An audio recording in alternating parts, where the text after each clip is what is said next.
कानून के अंधेरी गलियों में बीते 5 साल, कोरोना काल में लगी फेक रेप एलिगेशन। बेसिकली एक लड़की ने मेरे छोटे भाई और मेरा कज़न ब्रदर था, उस पे एक फेक रेप केस लगाया था, गैंग रेप का। हाँ, जेल मेरे पूरा 1 साल मेरा जेल में रहा था। जो लड़की आखिरी में ये बोल के गई कि मेरे साथ कुछ नहीं हुआ था, मुझे प्लॉट किया गया था, मुझे 4 लाख रुपए दिए थे राजीव मिश्रा ने और बहुत सारे लोग नाम लिए थे उसने, पुलिस वालों ने मिलके।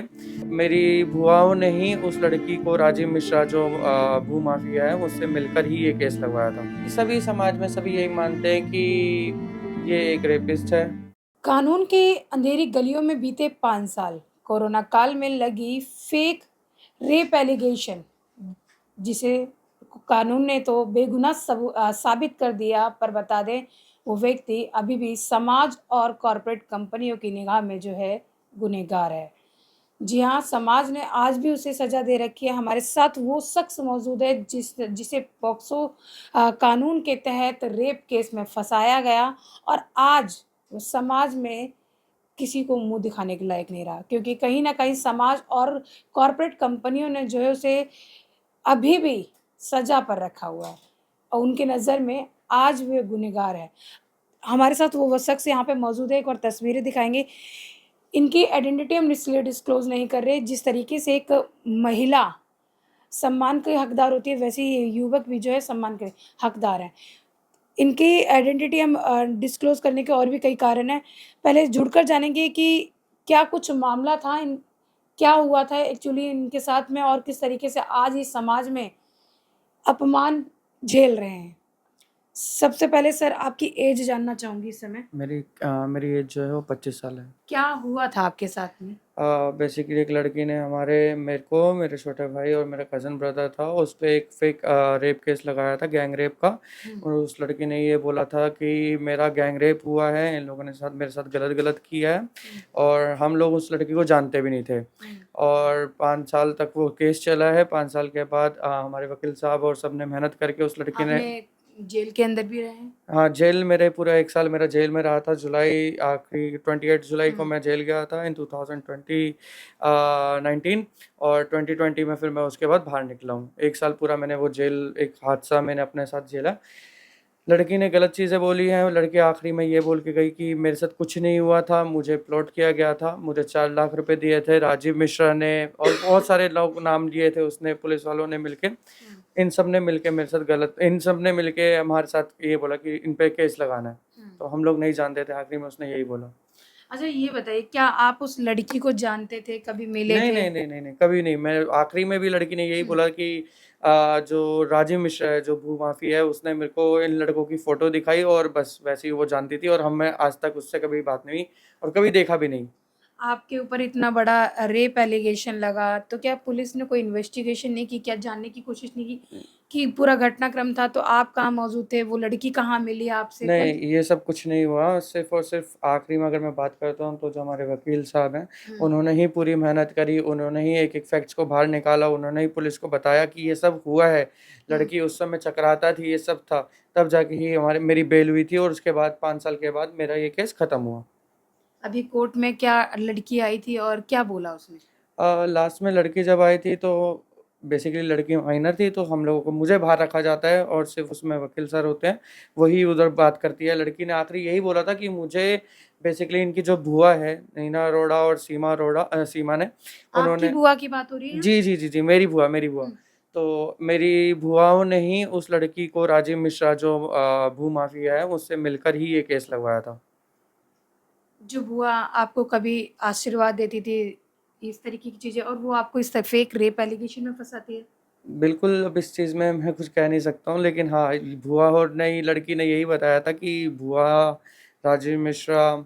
और ज्ञानेंद्र आर्या और बहुत सारे लोग थे जिन्होंने मिलके ये रेप केस प्लॉट किया हम लोगों के ऊपर।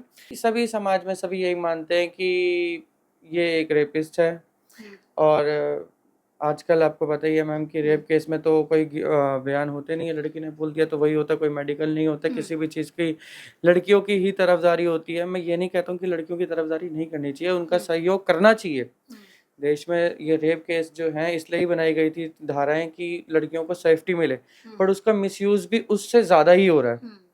और सिर्फ मेरे साथ नहीं है, आजकल बहुत से लोगों के साथ ये केसेस हो रहे हैं, उनको फंसाया जा रहा है।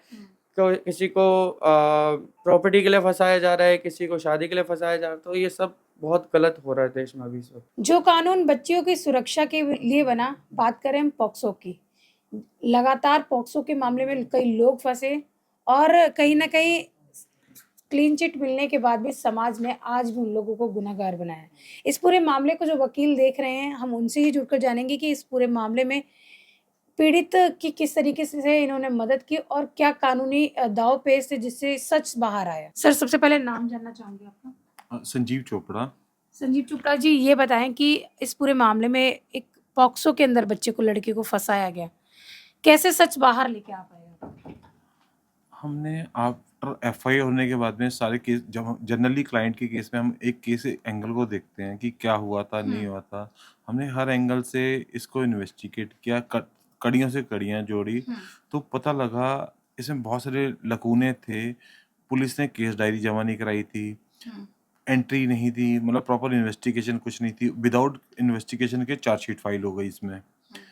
फर्दर जब हमने इसकी बेल लगाई, हमने हाई कोर्ट, लड़के की बेल नहीं हुई, फिर हमने हाई कोर्ट में बेल के लिए रुख किया। हाई कोर्ट में जब ये लड़की भी अपियर करी कोरोना टाइम में, तो उसको भी रिप्रेजेंट करने के लीगल प्रोफेशनल आए। वो लड़की उस लीगल प्रोफेशनल तक को नहीं जानती थी, तो देन उन्होंने अपना वकालतनामा विड्रॉ कर लिया इसमें से।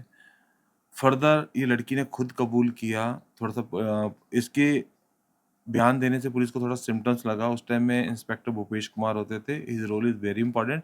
उन्होंने बड़ी तहे दिल से इसके अंदर इन्वेस्टिगेशन करी। हाई कोर्ट ने इसमें एक गाइडलाइंस बनाई कि कैसे रेप या पॉक्सो केसेस में इन्वेस्टिगेशन होनी चाहिए, क्योंकि कोई किसी को मिला नहीं था इसमें से, सब लड़का लड़की कोई मिला नहीं था। ये फैब्रिकेटेड केस था। अब पॉक्सो में जिम्मेवारी तो एक बच्चों के लिए एक कानून बना था, इस कानून को लोग दुरुपयोग करते हैं। अब इसका दुरुपयोग करके इन बच्चों को इम्प्लीकेट तो कर दिया, लेकिन वो ये भूल गए कि आगे कानून भी है। कुछ इनकी किस्मत थी, भगवान का वो था, कुछ माता पिता का इनका ये था कि ये इन्वेस्टिगेशन में करते चला गए, पता लगा फिर बाद में उस लड़की ने खुद ही कबूल किया कि उसको भू माफिया है, कोई राजीव मिश्रा इनके क्षेत्र में रहते हैं, पश्चिम बिहार में बड़े एक्टिव हैं। उनका काम है लोगों की प्रॉपर्टियां ग्रैब करना। जब गरीब आदमी जिसके पास कानून तक पहुंचने का रास्ता नहीं हो, जिसके पास कुछ नहीं है, वो ऐसी प्रॉपर्टियों को हड़पने के लिए उनके परिवारों को तंग करता है।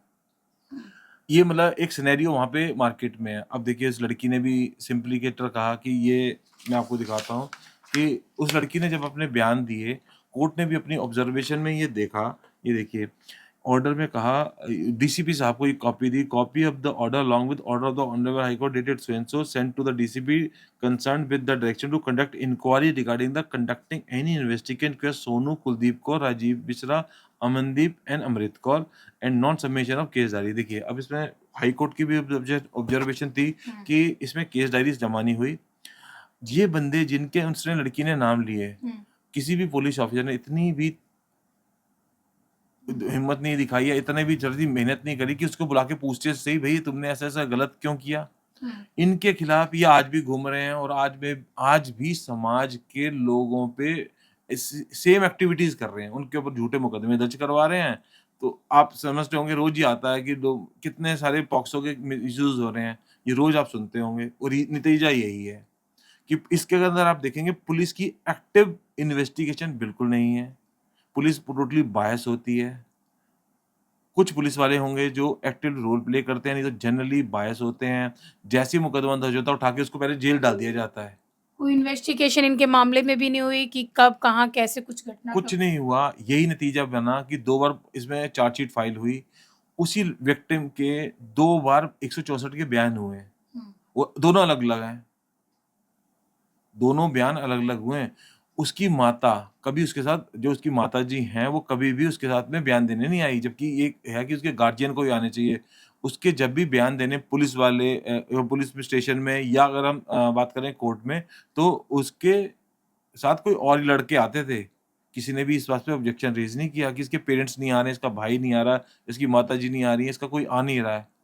तो बहुत सारे लकूने थे और सबकी मिली-भगत, आप कहें, अगर आप ये कहें, जो लोकल एडमिनिस्ट्रेशन लोगों की मदद की रक्षा के लिए बनाया गया। जब वही भक्षक बन जाए तो आप कुछ नहीं कह सकते हैं। तो ये एक ऐसा प्लांटेड केस है जो पुलिस की, भू-माफिया की मिली-भगत से इनकी प्रॉपर्टी ग्रैब करने के लिए इनके ऊपर किया गया था।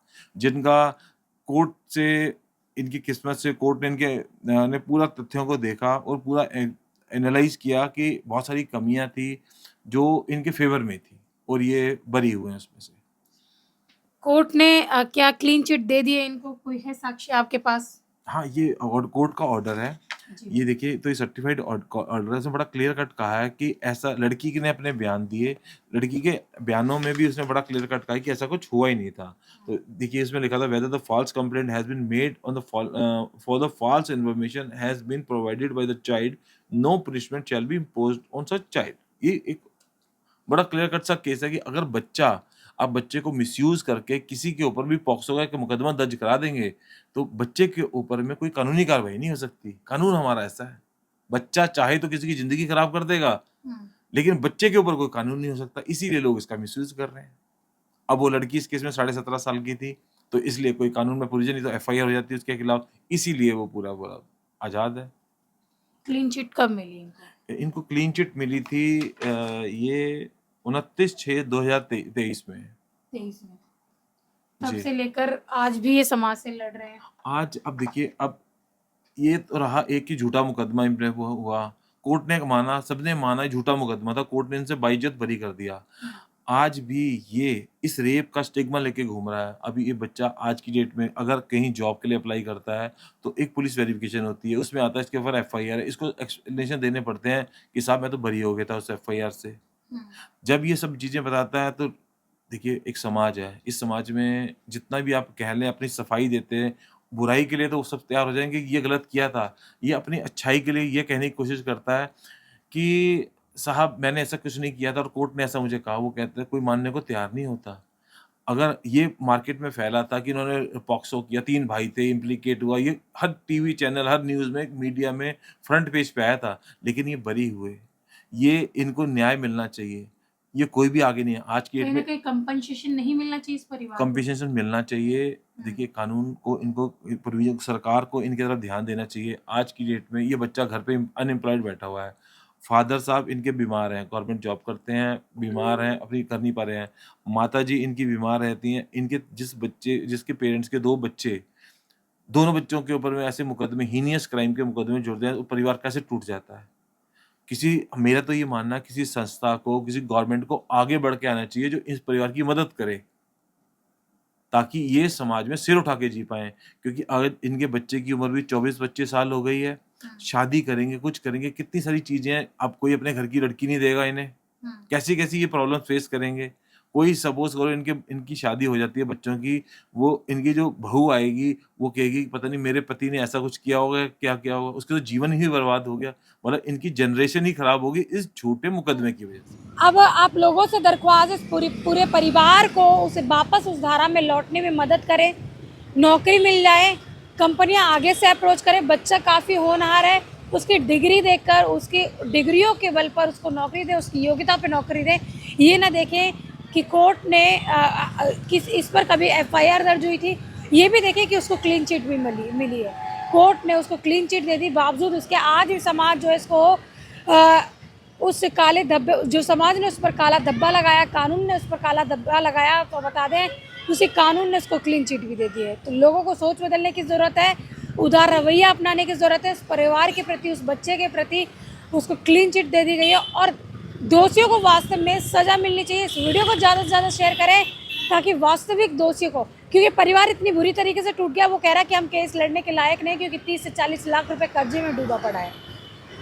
अब वो इतना टूटा है कि वो आगे कोर्ट में पिटीशन डालेगा या नहीं डालेगा कि उसको दोषियों को वास्तव में सज़ा मिले या नहीं। पर कहीं ना कहीं समाज के कुछ उन लोग ठेकेदारों को आगे आना चाहिए जो समाज का ठेका लेते हैं, और वास्तव में उन दोषियों को सज़ा भी दिलवानी चाहिए, कंपनसेशन मिलना चाहिए। झलको